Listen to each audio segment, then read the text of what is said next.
Sholat malam, Pak, adalah sholat yang sangat utama. Bahkan sholat sunnah yang paling sering Allah sebutkan dalam Al-Quran, sholat malam. Ya.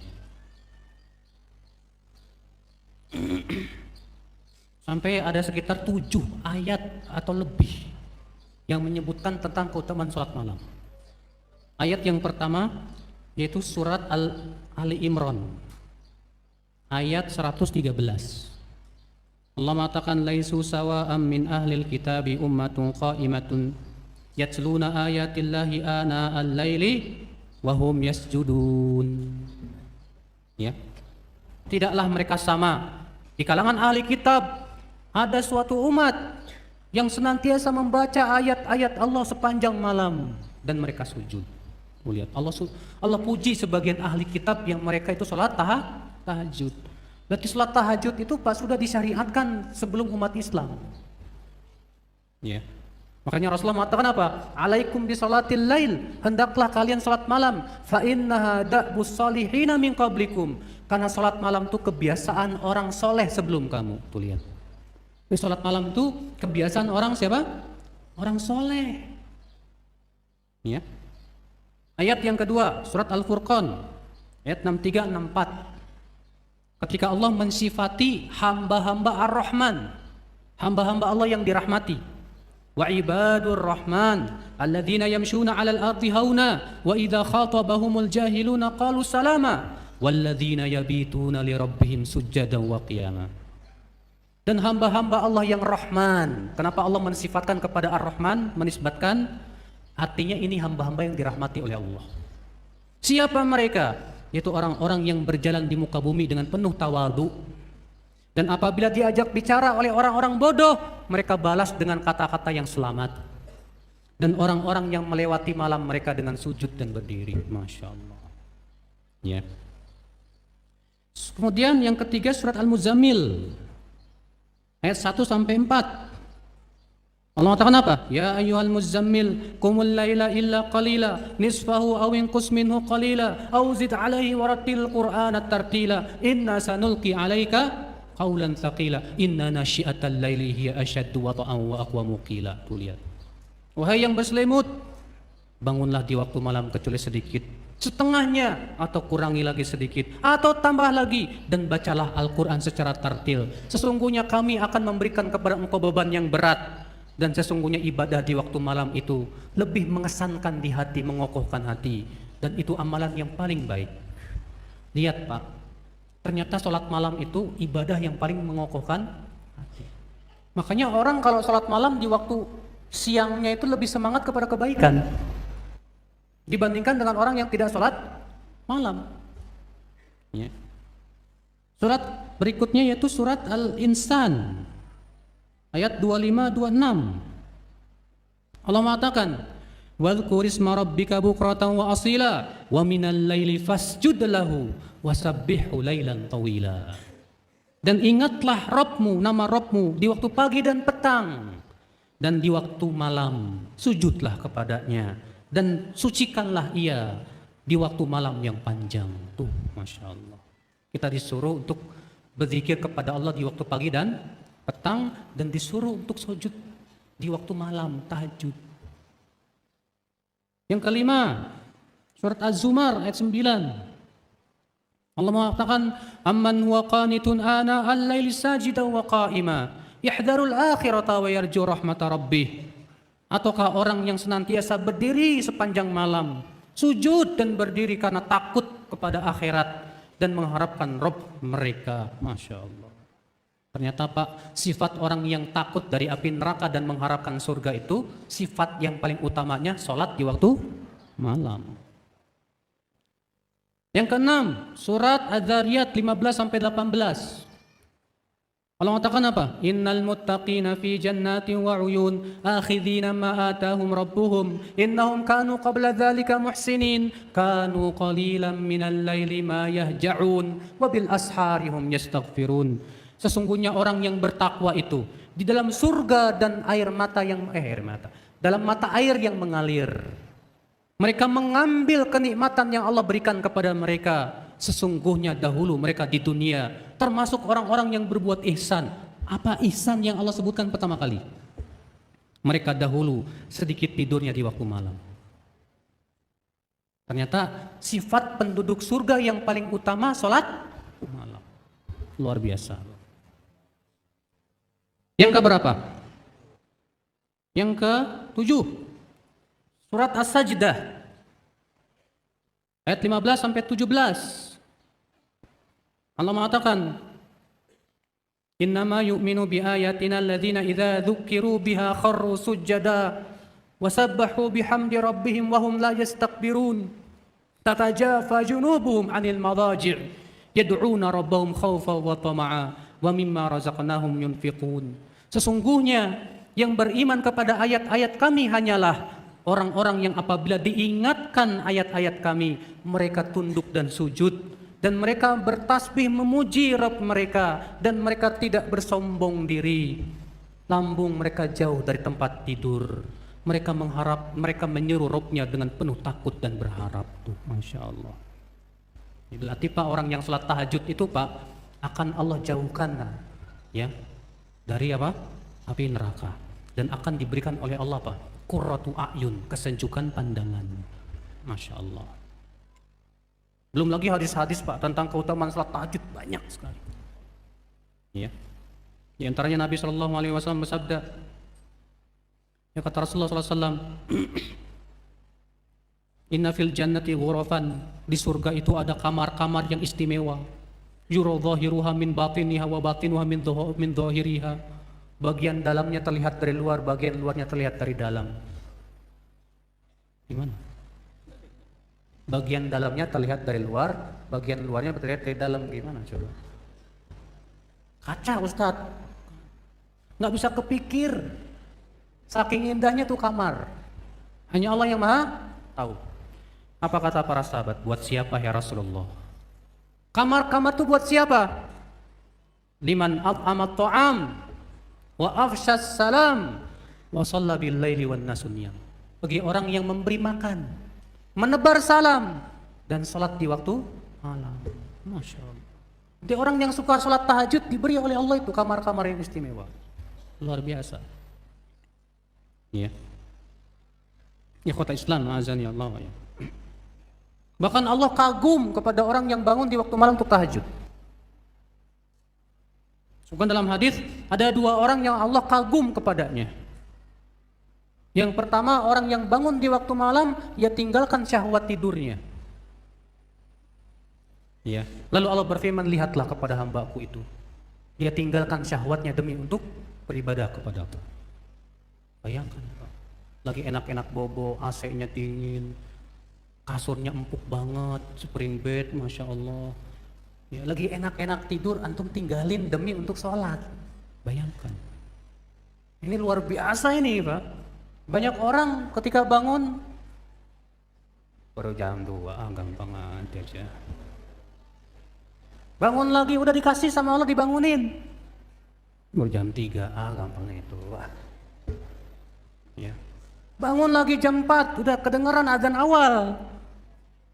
Nanti kan bisa witir 5 rakaat. Pas bangun-bangun, ya udah qomat. Ih, salah siapa? Makanya disebutkan dalam hadis, kata Rasulullah apa? Apabila seseorang kalian sedang tidur, maka setan mengikat kepalanya 3 kali ikatan. Setiap ikatannya dia bikin buhul. Dan ditiup sambil berkata, "Tidurlah, malam masih panjang." Setiap kali mau bangun, tidur aja.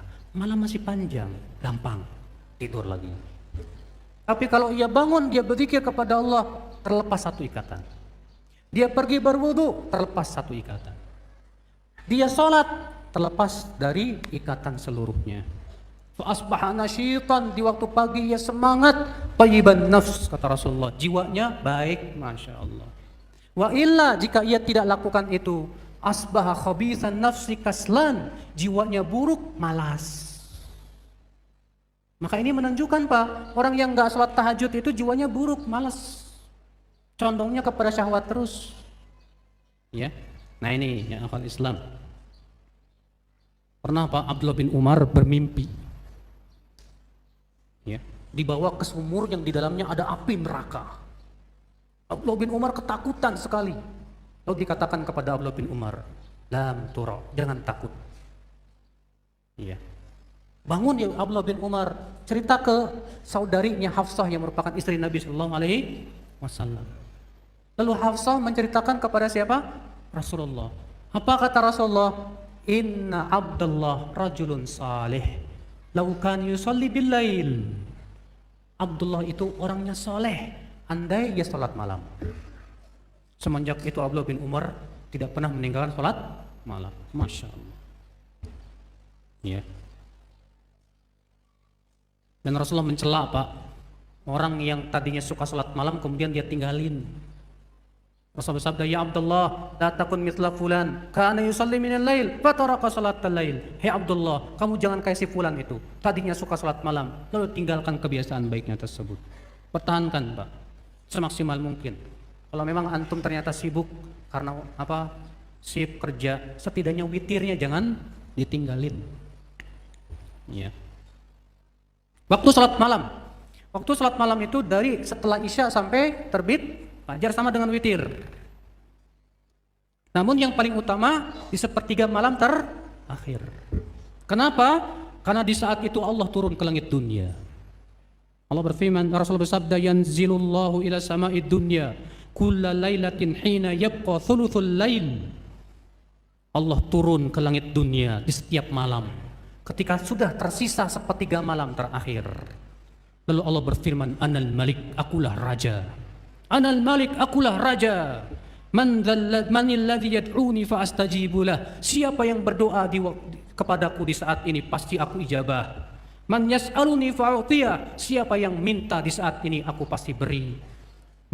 Manil ladzi yastaghfiruni fa'aghfirulah. Siapa yang istighfar kepadaku di saat ini pasti aku ampuni dosanya.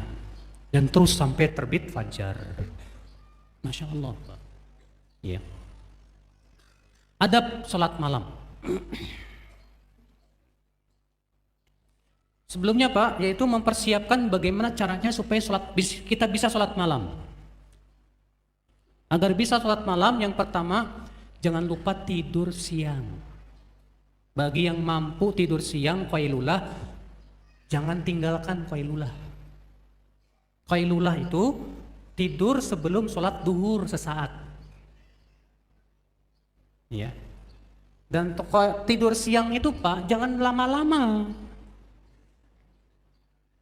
Setengah jam cukup. Bahkan penelitian di Inggris, tidur siang itu pertama memperkuat hafalan. Yang kedua memperlambat penuaan. Yang ketiga memperpanjang umur kata mereka. Ya. Penelitian di sana. Dan mereka mengatakan tidur siang itu tidak boleh lebih dari 1 jam kata mereka. Iya, ini orang kafir loh Pak yang mengadakan penelitian. Sementara yang menganjurkan tidur siang siapa kalau bukan agama kita Islam? Agama kita. Rasulullah mengatakan apa? Qilu fa inna syaitan la yaqil. Tidur sianglah, qailulah lah, karena setan tuh tidak tidur siang. Berarti yang nggak pernah tidur siang kayak setan, ya. Maka qailulah nggak masalah, 5 menit nggak masalah, walaupun cuma 5 menit nggak masalah. Upayakan, antum kalau kerja di kantor, ada istirahat di waktu siang. Upayakan ya, qailulah walaupun cuma 5 menit. Ya, karena itu kebiasaan para sahabat Nabi Shallallahu Alaihi Wasallam dan juga dalam rangka menyelisih setan. Ya, dalam rangka menyelisih apa? Setan. Karena setan tuh nggak pernah qailulah. Nah, para sahabat Nabi dahulu mereka qailulah biasanya sebelum zuhur. Khusus setelah di hari Jumat mereka qailulahnya setelah sholat Jumat. Ya, qailulah. Antum cuma sebentar tidur aja, 5 menit, 10 menit udah cukup qailulah. Nah, itu insya Allah membantu, Pak. Yang kedua, jangan begadang habis Isya. Kalau kita mau tahajud di sepertiga malam, ya. Karena Nabi SAW melarang kita bergadang setelah sholat Isya. Rasulullah tidak suka tidur sebelum Isya dan tidak suka ngobrol setelah Isya. Kecuali kalau memang untuk menuntut ilmu nggak apa-apa. Atau untuk hal-hal yang sifatnya kebaikan dan ibadah nggak apa-apa. Misalnya seorang istri nungguin suaminya baru pulang jam 10 kerja, ya udah itu kebaikan karena melayani suami hukumnya apa? Wajib. Ya. Kemudian niatkan, Pak, niatkan ketika kita mau tidur, niatkan yang kuat mau tahajud. Ini berdasarkan hadis Abu Darda bahwa Nabi sallallahu alaihi wasallam sabda, "Man ata ila firashihi," siapa yang mendatangi kasurnya, wa huwa yanwi an yaquma fayusalli minal lail. Dan dia sudah berniat mau salat malam. Faghalabatu ainuhu, ternyata kalah sama matanya, ketiduran. Sementara dia sudah niat mau salat tahajud, tapi ketiduran sampai subuh. Apa kata Rasulullah? Kutiba lahu manawa, tetap dituliskan untuk dia niatnya tersebut. Wa kana naumu sadaqa alaihi min rabbih, dan tidurnya menjadi sedekah untuknya dari Allah. Kalau kita niat salat tahajud. Jadi kalau kita ada niat salat tahajud, qadarullah ketiduran sampai subuh, tetap niatnya ditulis oleh Allah satu pahala. Yang kedua, tidur kita jadi apa? Sedekah. Bayangkan, tidur kita jadi sedekah. Gimana kalau kita benar-benar jadi salat tahajud? Tapi Pak, kalau Bapak nggak ada niat salat tahajud, jam beker segede apapun nggak bisa bangunin Bapak. Ada orang pasang apa jam beker, tapi nggak ada niat tahajud, pas bunyi dimatiin doang tidur lagi. Kenapa? Karena niatnya nggak kuat. Tapi kalau antum niatnya kuat, nggak pakai jam beker pun bangun biasanya. Iya. Antum niatnya kuat, saya pokoknya mau tahajud jam 3. Maka Allah mengatakan apa dalam hadis qudsi? Aku mengikuti dugaan hambaku kepadaku. Maka kalau kita husnudzon, ya Allah bangunkan saya jam 3 ya Allah, aku berharap saya pengen tahajud. Allah bangunkan insyaallah.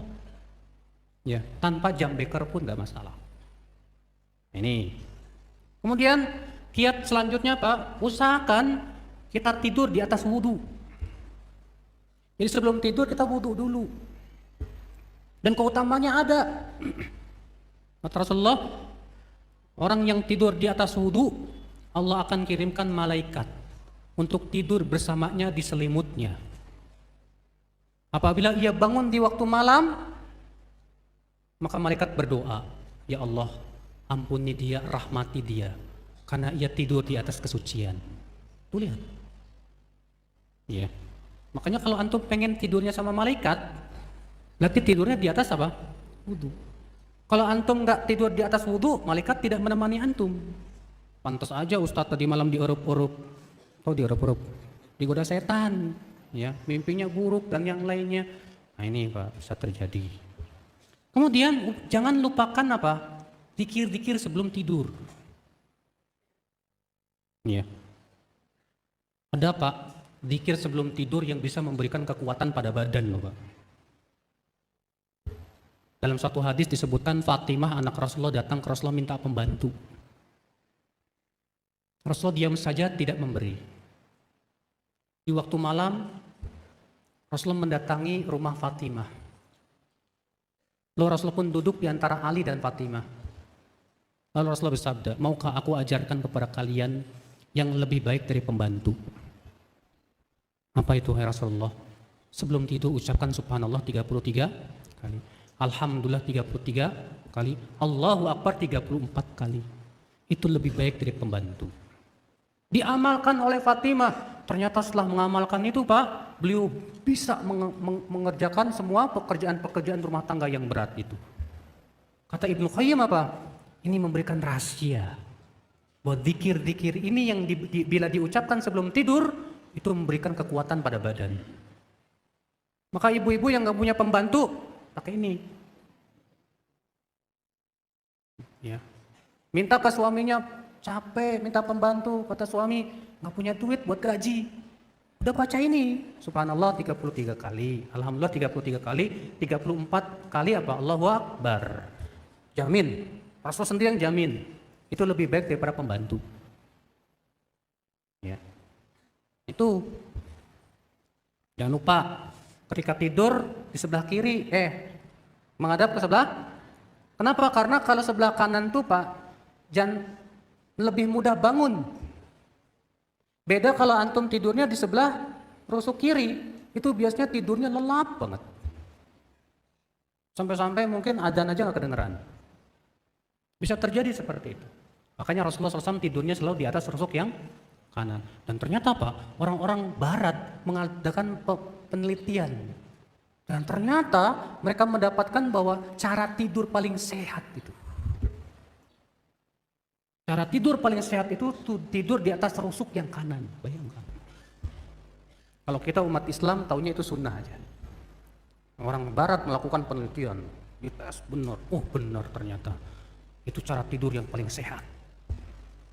Ya. Ini. Kemudian Pak, di antara sebab yang menyebabkan kita tidak bisa sholat tahajud apa? Dosa. Akibat dosa itu akibatnya kita dijadikan berat untuk taat kepada Allah. Ya. Makanya banyak-banyak kita di waktu sore istighfar, di waktu malam, di waktu pagi istighfar, dan banyakin istighfar di waktu kapan saja. Ya supaya Allah meringankan dosa kita, sehingga Allah pun memudahkan kita untuk melakukan ketaatan demi ketaatan. Ya. Allah. Kemudian ya, ketika kita bangun tidur, jangan lupa juga zikir. Lihat mukmin tuh Pak, mau tidur zikir, bangun tidur zikir. Sehingga waktu-waktunya tuh tidak lepas dari apa? Zikir, zikir, zikir. Gimana tidak berkah coba hidupnya? Berkah banget. Ya. Rasulullah zikir setelah tidur banyak. Di antaranya apa? Hah? Alhamdulillahilladzi ahyana ba'dama amatana walahin. Di antaranya membaca la ilaha illallah wahdahu la syarikalah lahul mulku wa lahul hamdu wa huwa ala kulli syai'in qadir. Alhamdulillah, subhanallah, la ilaha illallah, Allahu akbar, la haula wa la quwata illa billah. Di antaranya juga membaca 10 ayat terakhir dari surat Ali Imran. Ya. Kemudian diusahakan kita bersiwak sebelum ya, sholat tahajud. Lalu kita membuka sholat tahajud dengan 2 rakaat yang ringan, karena itu yang Rasulullah lakukan dalam hadits Abu Hurairah. Ya. Setelah itu selesai, silahkan mau panjang-panjangan fadhol. Tapi ingat Pak, harus sesuai kemampuan. Sebab kalau antum nggak mampu, biasanya akan menimbulkan kekapokan. Saya mau sholat kayak Rasulullah. Rasulullah SAW 1 rakaatnya baca Al-Baqarah, An-Nisa, Ali Imran. Antum mau coba nih, bisa nggak saya? Besoknya kapok. Abdullah bin Mas'ud pernah ngejajal, pengen tahajud bersama Rasulullah. Ternyata baca apa? Al-Baqarah, Ali Imran, An-Nisa. Apa kata Ibn Mas'ud? Hatta ini hamamtu bi amrin su. Sampai-sampai aku berniat buruk mau keluar. Saking panjangnya. Masya Allah. Ya. Kemudian Pak, ketika sholat tahajud, usahakan jangan terlalu disirkan dan jangan terlalu dikeraskan, tapi di antara keduanya.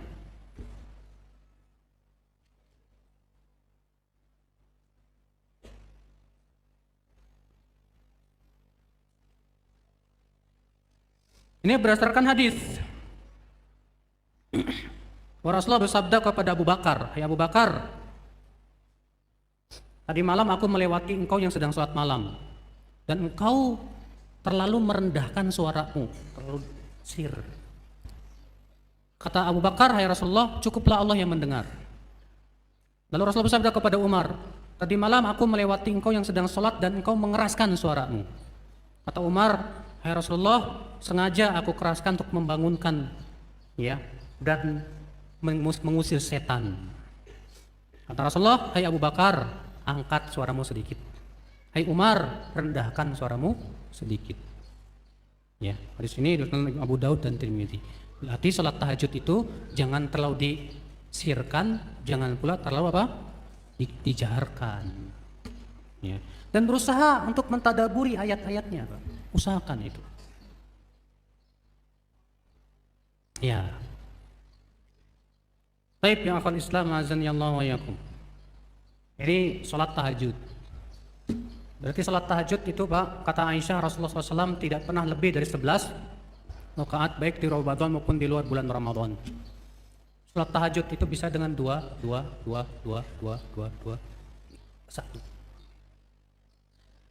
Ya, berdasarkan hadis Ibnu Abbas, maka beliau sholat 2, 1.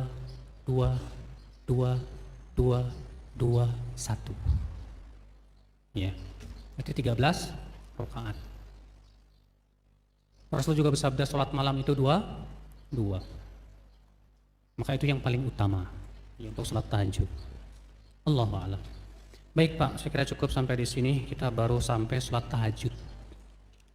Dan setelah zuhur saya ada kajian di tempat lain, jadi nggak bisa nerusin. Jadi insya Allah fikih sholat sunnah ini kita akan lanjutkan sesi selanjutnya nanti pada pertemuan yang akan datang insya Allah. Berarti kita belum, masih banyak nih sholat duha, ya, demikian pula sholat istikharah dan sholat yang lainnya, sholat sunnah, sholat taraweh. Oke, kita tanya jawab. Ya, alhamdulillah kita simak bersama materi yang sangat bermanfaat sekali untuk kita semua. Yang pertama Ustaz, ada pertanyaan, apakah ada sholat sunnah qobliyah Jumat? Apakah ada sholat qobliyah Jumat? Disebutkan dalam riwayat Abu Daud adalah adalah Bilal. Apabila Nabi SAW masuk, ya, disebutkan dalam hadis, Nabi langsung ucapkan salam, lalu beliau langsung adzan, lalu beliau langsung khutbah Jumat. Jadi di zaman Nabi itu, setelah Bilal adzan, Nabi langsung ceramah. Itu menunjukkan bahwa qobliyah Jumat tidak ada. Memang sebagian ulama mengatakan boleh qobliyah Jumat berdasarkan hadis antara 2 adzan itu ada sholat 2 rakaat. Tapi masalahnya riwayat-riwayat yang sahih dari Nabi SAW dan Hasan bahwa Nabi itu setelah Bilal adzan beliau langsung khutbah. Sehingga kapan ada kesempatan untuk sholat qobliyah Jumat? Nggak ada. Sementara mendengarkan khutbah itu hukumnya apa? Wajib.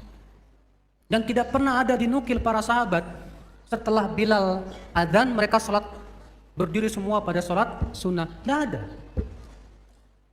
Ya. Maka dari itu Pak, ya, pendapat yang sahih bahwa qobliyah Jumat itu tidak ada. Ya, Allah a'lam.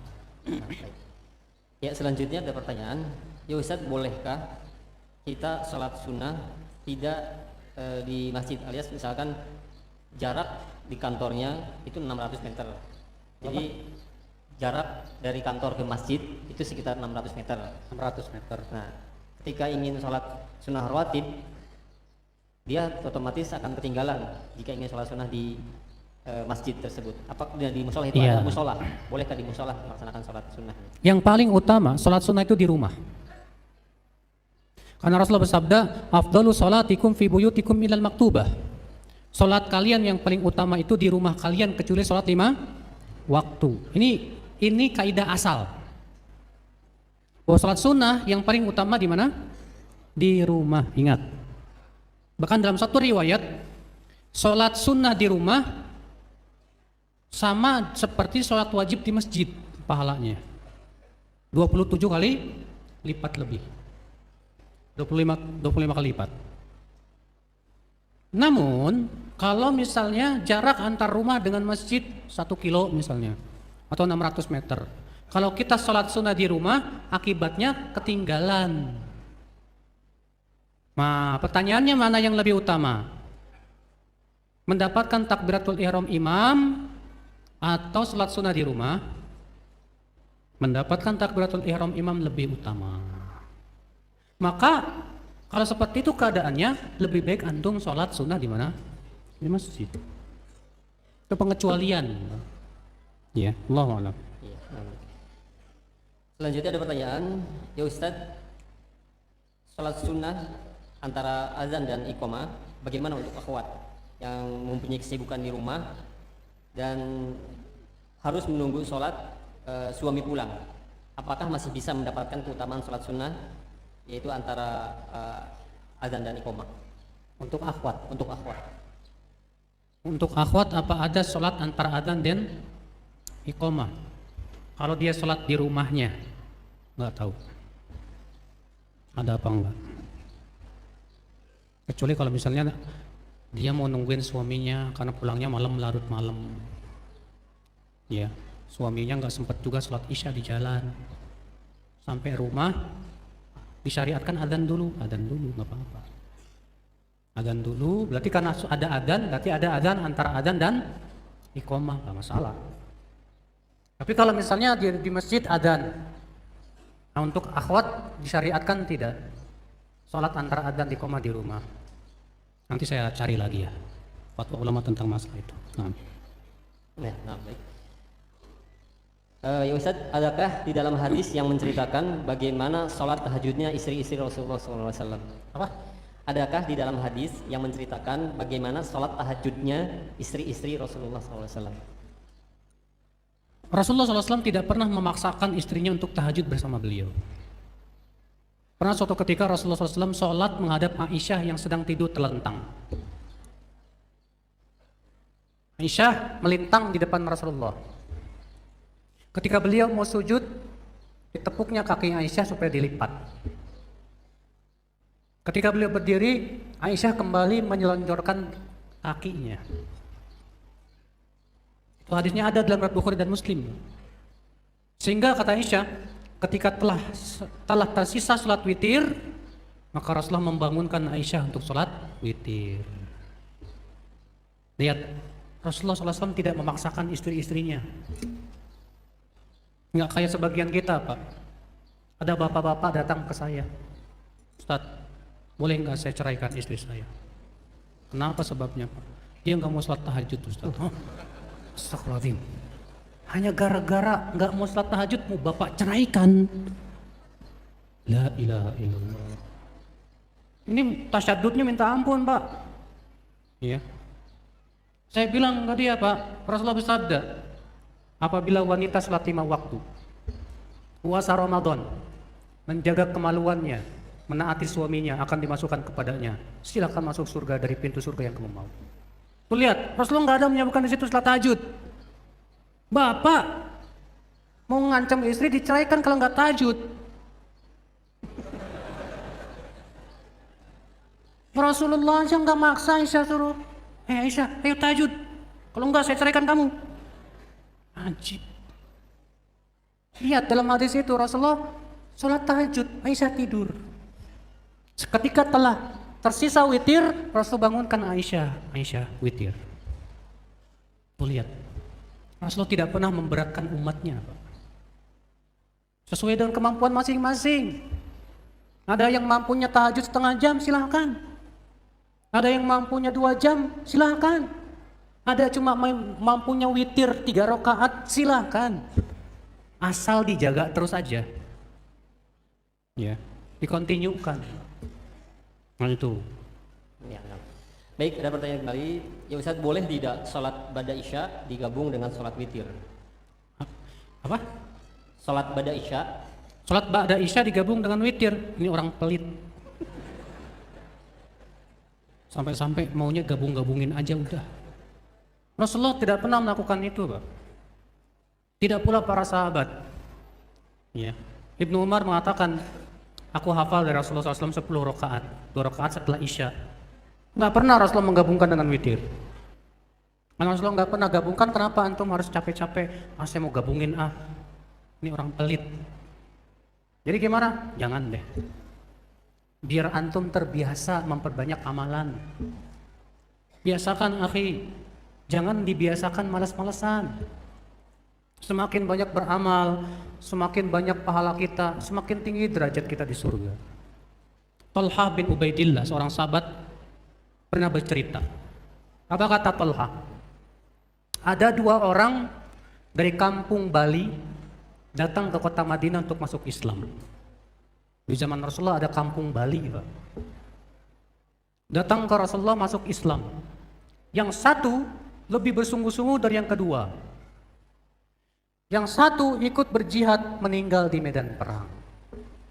Yang kedua masih hidup setahun setelahnya, kemudian meninggal.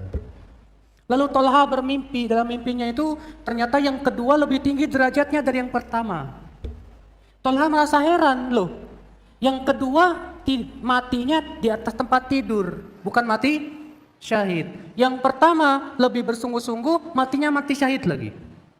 Tapi kok yang kedua lebih tinggi derajatnya di surga, bingung.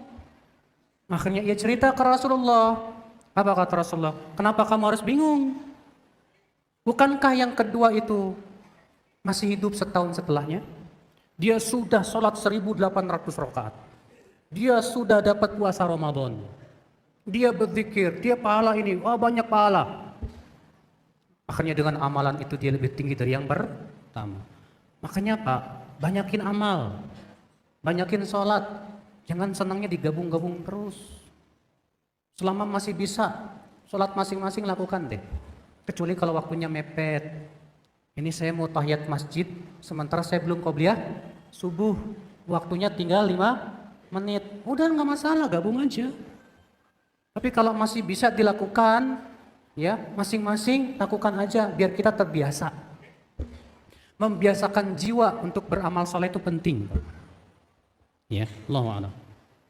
Ya, ada pertanyaan. Ya Ustaz, bagaimana tata cara sholat witir yang 3 rakaat 2 kali salam, yaitu duduknya? Apakah duduknya ketika akan salam itu tawaruk atau iftirash? Untuk sholat yang satu tahiyat, pendapat yang sahih dan yang raji itu duduknya iftirash. Memang ada 2 pendapat dalam masalah ini atau 3. Pendapat pertama pendapat Imam Syafi'i, bahwa setiap sholat, setiap rakaat yang ada padanya salam, maka duduknya tawarruk. Dalil Imam Syafi'i dan Abu Daud. Dalam dalil itu hadis itu apa? Hadis Abu Humaid. Sehingga apabila beliau duduk di rakaat yang ada padanya salam, maka beliau duduk tawarruk. Berdasarkan keumuman lafaz ini, Imam Syafi'i berkata apa? Berarti semua rakaat yang ada padanya salam, duduknya apa? Tawarruk. Imam Ahmad bin Hambal dan Imam Abu Hanifah mengatakan apa? Semua sholat duduknya, Imam Malik ya, Imam Malik. Semua sholat duduknya iftirash. Baik rakaat, tahiyat awal maupun tahiyat akhir. Abu Hanifah mengatakan semua sholat duduknya tawarruk. Baik tahiyat awal maupun tahiyat akhir. Sebagian mereka. Imam Ahmad mengatakan kalau ada 1 tahiyat iftirash. Kalau ada 2 tahiyat, tahiyat awal iftirash, tahiyat akhir apa? Dalilnya hadis Abu Humaid yang dijadikan dalil Imam Syafi'i tadi. Karena hadis Abu Humaid itu sebetulnya sedang menceritakan sholat Nabi 4 rakaat. Ini Abu Humaid menceritakan di situ beliau sholat 4 rakaat. Di rakaat kedua beliau tahiyat awal. Sehingga ketika di rakaat yang ada padanya salam, beliau sholat duduk tawarruk. Kata Imam Ahmad, ini menunjukkan untuk yang 2 tahiyat, tahiyat akhirnya apa?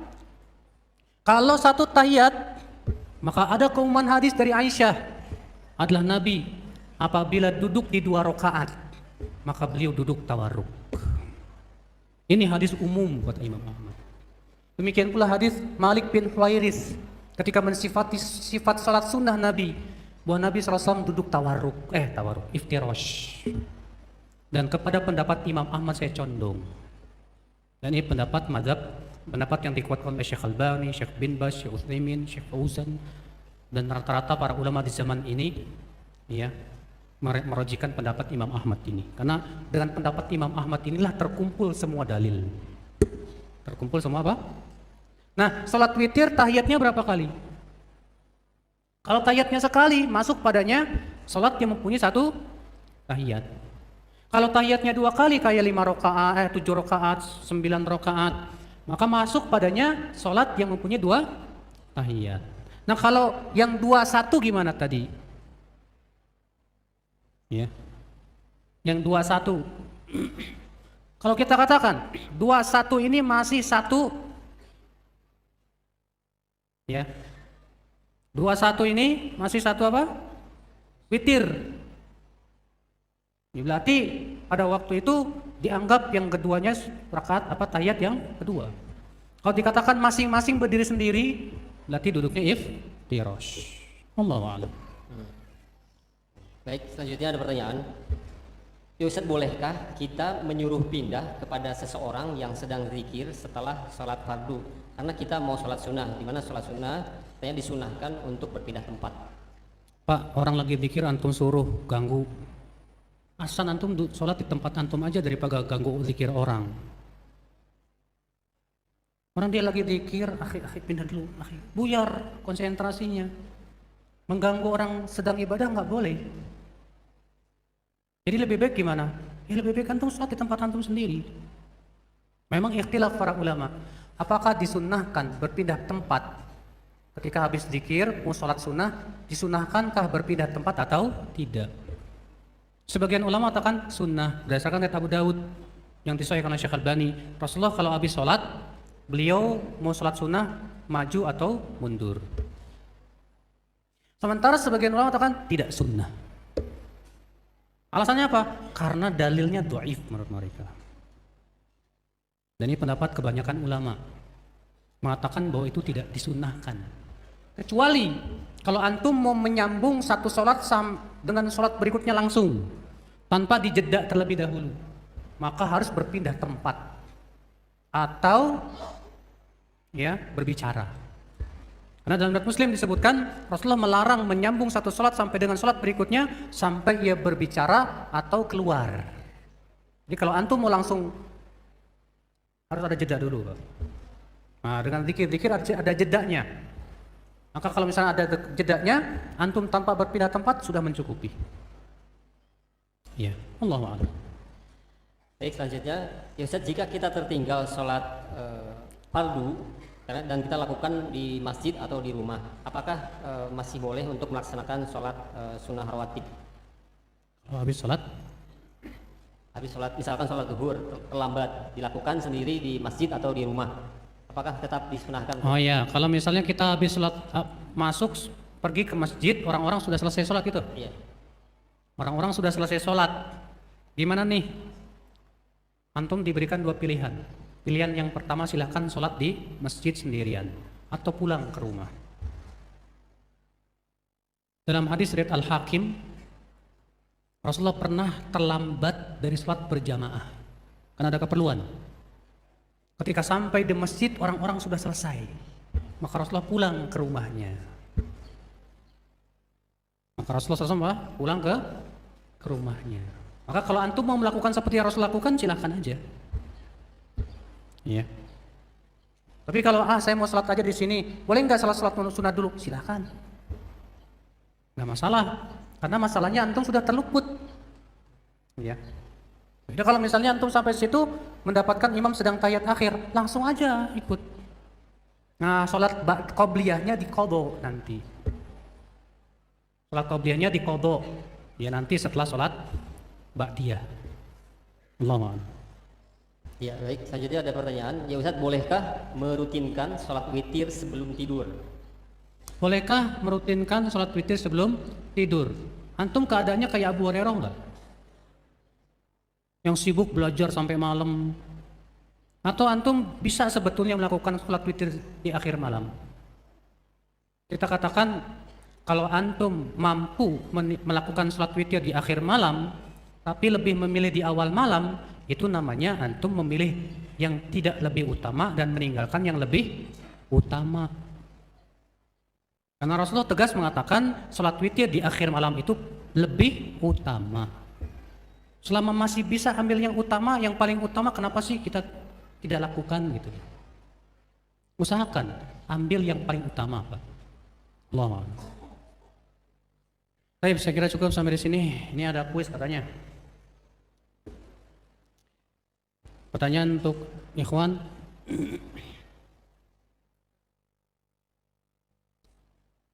Sebutkan berapa berapa atau jumlah sholat witir? 1, 3 rakaat, 5 rakaat, 7 rakaat, 9 rakaat. Ahsan. Udah. Akhwat nggak usah ya? Ya, akhwat ada. Boleh. Gimana caranya? Ada Habisnya Ustaz.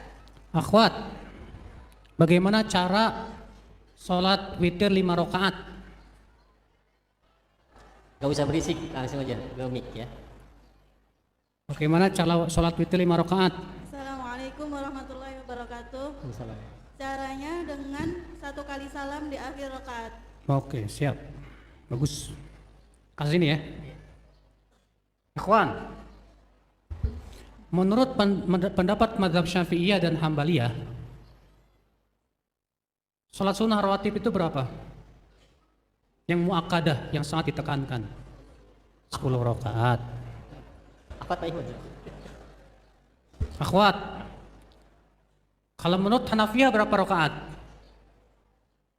Tadi sebutkan kalau menurut Syafi'iyah dan Hanabilah 10. Kalau menurut Hanafiyah berapa rakaat? Akhwat. Akhwat silakan. Akhwat. Ya Ustaz, bentar. Hah? Assalamualaikum Pak Ustadz. Akhwat. Assalamualaikum Pak Ustadz. Ada 10 rakaat. Salah. 12 Pak Ustadz. Nggak bisa diulang. Pertanyaan yang lain. Sebutkan keutamaan sholat 4 rakaat sebelum asar. Akhwat, Ya Ustaz, bentar. 4 rakaat sebelum asar, apa keutamaannya?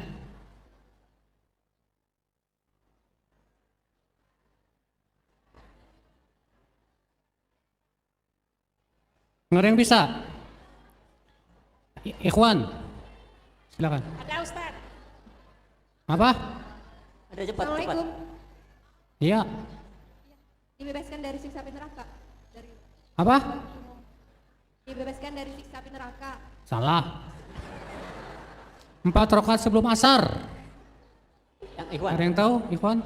Ada akhwat Ustaz. Apa? Akhwat ada nih. Enggak Ikhwan dulu, Ikhwan dulu. Hah? Allah merahmatinya. Ahsanta. Karena hadisnya semoga Allah merahmati orang yang sholat sebelum asar 4. Akhwat, apa pahala orang yang menjaga 4 sebelum zuhur, 4 setelah zuhur?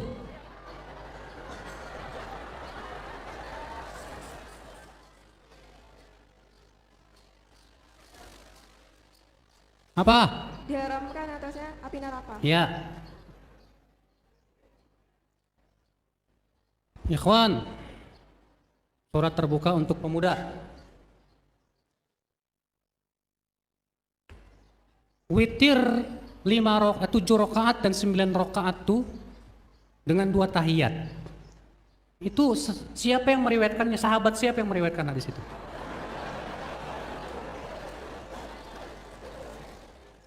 Ada yang tahu? Hah? Aisyah, ahsan, Masya Allah. Siapa yang meriwayatkannya? Ulama siapa yang meriwayatkannya? Abu Daud, bagus.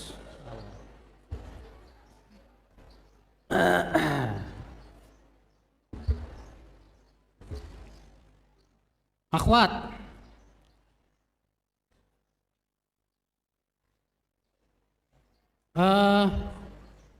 kalau kita nggak sempat sholat qobliyah subuh, boleh diqodho kapan saja.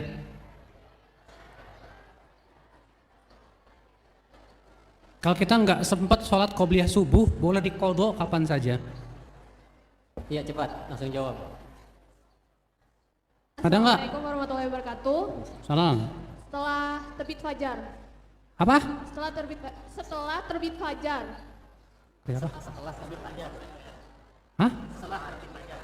Setelah terbit Fajar. fajar. Lah kalau sudah setelah terbit fajar mah baru mau sholat subuh. Kan tadi udah disebutin. Kalau qobliyah subuh, mah setelah terbit fajar apa sebelum? Setelah. Assalamualaikum Ustaz. Hah? Setelah sholat subuh Ini atau satu. setelah sholat duha? Sebelum sholat duha maksudnya? Setelah sholat subuh atau sebelum sholat duha? Setelah Sholat subuh atau sebelum sholat duha? ada yang tahu? Ikhwan. Setelah sholat subuh. Hah? Apa? Setelah terbit matahari. Satu lagi? Apa? Setelah sholat subuh. Satu. Yang kedua? Setelah matahari terbit. Yang ketiga, ada 3 loh. Sebelum sholat duhur. Siapa yang tahu? Ketika dia ingat. Tapi kebanyakan ini. Ente dapat juga nih, nggak apa-apa nih. Nih, buat ente nih. Kasih.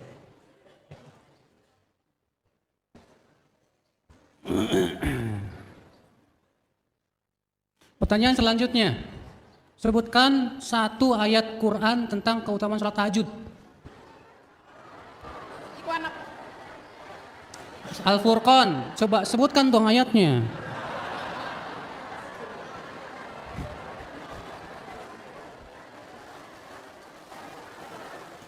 Sebutkan ayatnya. Ada nggak? Ketemu nggak catatannya? Nah. Apa? Adzariyat apa bunyinya?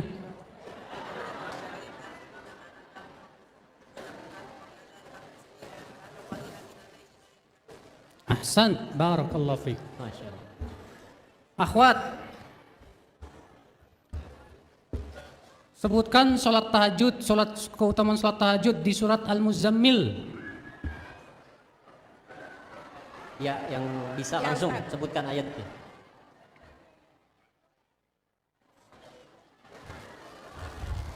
Ada nggak?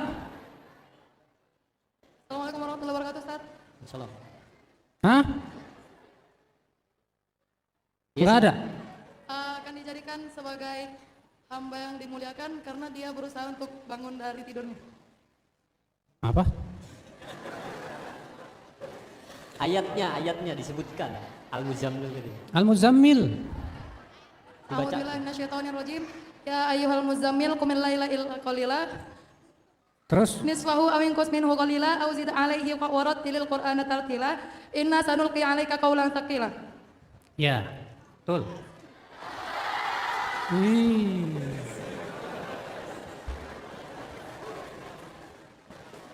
Ikhwan, sebutkan salah satu pahala salat tahajud dalam hadis.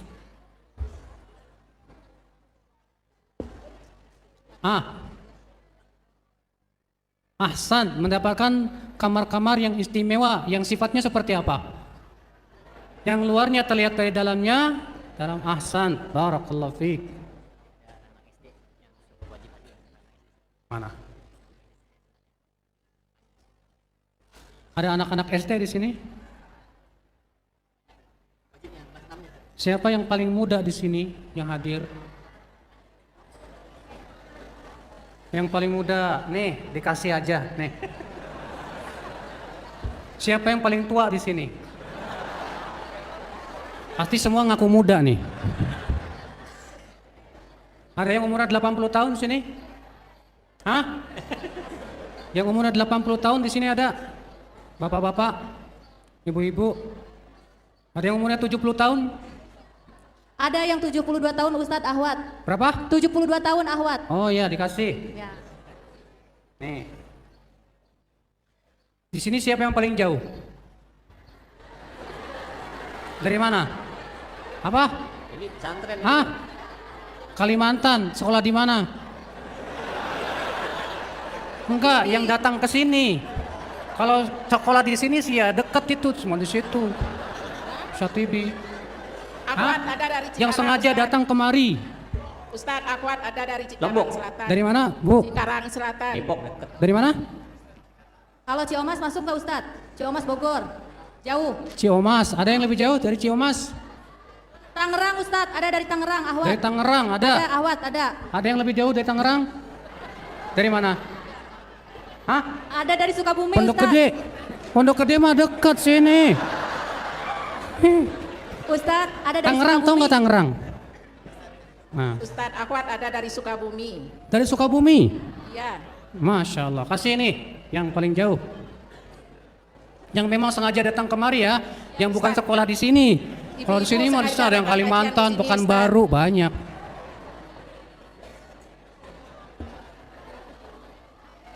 Pertanyaan selanjutnya buat akhwat. Buat akhwat pertanyaannya. Anas bin Malik ketika menafsirkan firman Allah, kanu qalilan minal laili ma yahja'un, mereka sedikit tidur di waktu malam, apa kata beliau? Bentar Ustaz. Hah? Ya bentar Ustaz, ada. Ada enggak akhwat? Assalamualaikum warahmatullahi wabarakatuh. Islam. Salam. Maknanya sholat sunnah setelah sholat maghrib sampai isya. Ahsanti. Baik.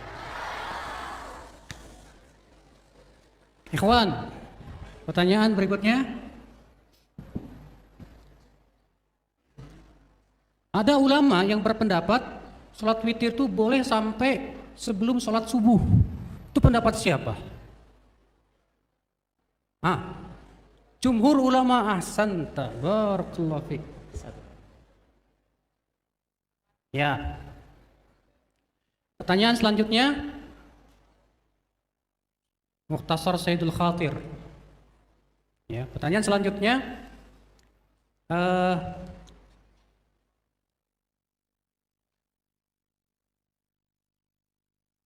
Di antara dalil jumhur bolehnya menggabung dua sholat sunnah, di antaranya apa? Ada yang tahu tidak? Boleh menggabungkan dua sholat sunnah dalam satu sholat. Ada yang tahu? Kias dengan apa? Beberapa hadas dengan sekali. Ahsan, masya Allah. Akhwat,